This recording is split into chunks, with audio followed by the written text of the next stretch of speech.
the nation would not have independence, it not be able for notable freedom fighters like Mahatma Gandhi, Jawaharlal Nehru, Bhagat Singh, Balagangadhar Tilak, and so many freedom fighters were fought for freedom.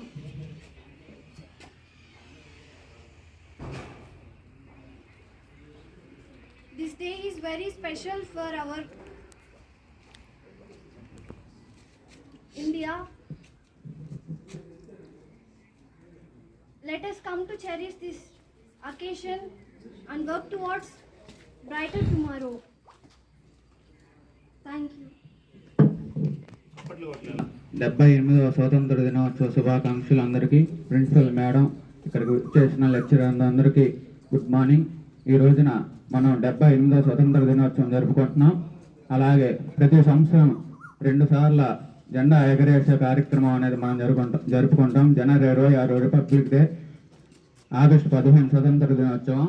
ఈ 2 సందర్భాల్లో మనం ఎగరేసేటువంటి మన త్రివర్ణ పతాకాన్ని 2 విధాలుగా ఎగరేస్తాం.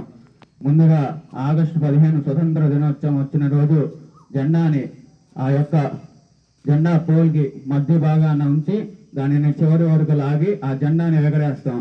దీనికి కారణం, ఇంతవరకు మనం ఒకరి వద్ద బానిసగా బతికి మనం ఈ రోజున స్వతంత్రం గెలుచుకొని స్వేచ్ఛగా ఎగురుతున్నామని ఆ యొక్క మధ్య నుంచి పైకి లాగి ఎగరడానికి అర్థం. రెండవసారి మనం జనవరి 26 రాజ్యాంగం రాసుకొని ఆ రోజు నుంచి ప్రకటించుకొని ఆ రోజున జెండా ఎగరేసాం. ఈ రోజున మేము ఎవరి వద్ద బానిసగా లేము, మా అంతటా మేము స్వతంత్రంగా రాజ్యాంగం రాసుకున్నాము, మాకు స్వేచ్ఛ అనేది దొరికిందని ఆ జెండాని పై కొసానే ఉంచి దాన్ని ముడి ఇప్పి జెండాని ఎగరేస్తాం.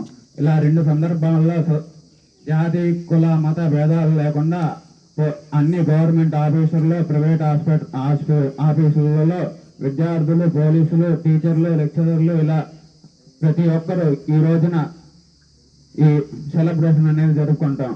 స్వతంత్ర దినోత్సవం అనేది మనకి ఇచ్చిన గొప్ప వరం.